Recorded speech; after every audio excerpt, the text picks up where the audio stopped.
Good morning, St. Francis, and good morning, people of God. It is Friday, the 10th day of June, 2022. It is also Friday of the 10th week in Ordinary Time.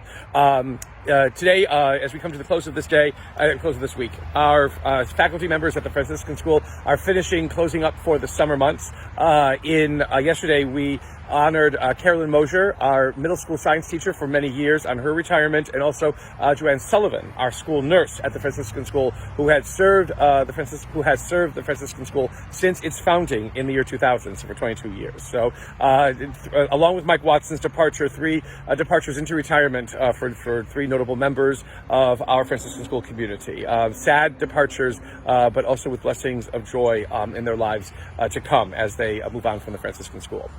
Coming to you this morning from the Brook Noga dogwood tree.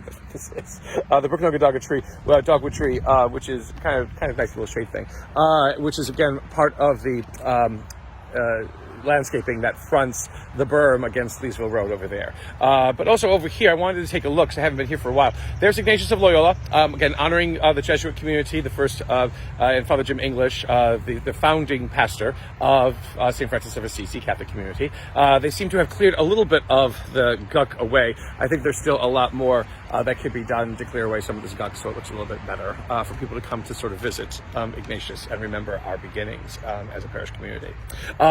But today, the readings continue with Elijah. We move into that wonderful passage of Elijah on the mountain of Horeb, and God coming to Elijah not in wind and rain and fire or thunder or earthquake or whatever it is, but in a small whispering wind. And again, the presence of God in ways we might not ever think are possible, or ways that we might overlook, or ways that we might never ever associate with the mighty and powerful creator and sustainer of all things. It is in this appearance of God to Elijah that the question is asked for, what are you doing? And he's like, I've kind of just given up. Nobody wants to listen to me. Everyone wants to follow other gods. No one wants to be a member of your community, God, or one of your children, and they're all forgetting all these kinds of things. And basically God tells Elijah, just go down and now change all the leadership. And so he's told to anoint these different people as kings and whatever it is, and then basically to anoint Elisha, who will become his successor as prophet. Again, not that necessarily God has given up on Elijah, but I think that God is basically trying to show Elijah that nothing is going to stand in the way of the fulfillment of what God's designs are, and especially not human weakness or stubbornness or idiocy or arrogance or whatever it is. And so basically God just chooses other people when those who are initially chosen do not fulfill the task.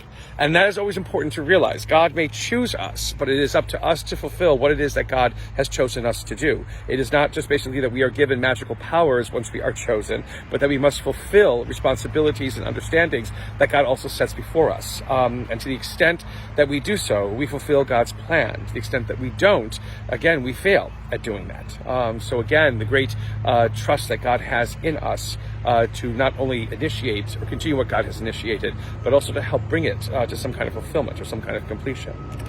In the gospel today, we continue with the exaggerated narrative, the exaggerated speech of Jesus, who basically is just too tired of people, again, trying to compete for holiness, or trying to compete to be better than others, or to be the best follower of God's law and God's rules as can be.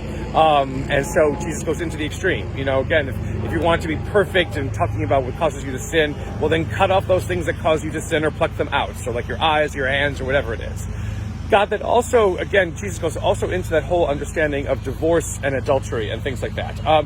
It is always important to realize, again, that Jesus is speaking in the extremes because he is so tired of people's pettiness with all of this, that people are trying to justify themselves, trying to justify their actions, trying to justify what they're doing so that they can feel good about themselves and what they're doing when they know actually that it's problematic. And so this whole point about whoever divorces and remarries somebody else commits adultery, it's important to remember it's about the man.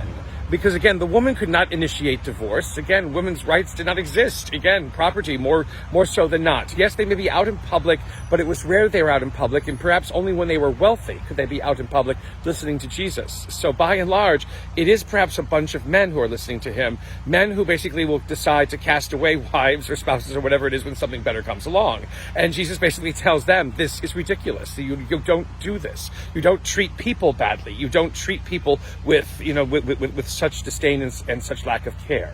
It is not making people have to stay in relationships that are dead. It is not making people have to stay in relationships without love. It is not making people stay in relationships where there is no hope of joy or life ever.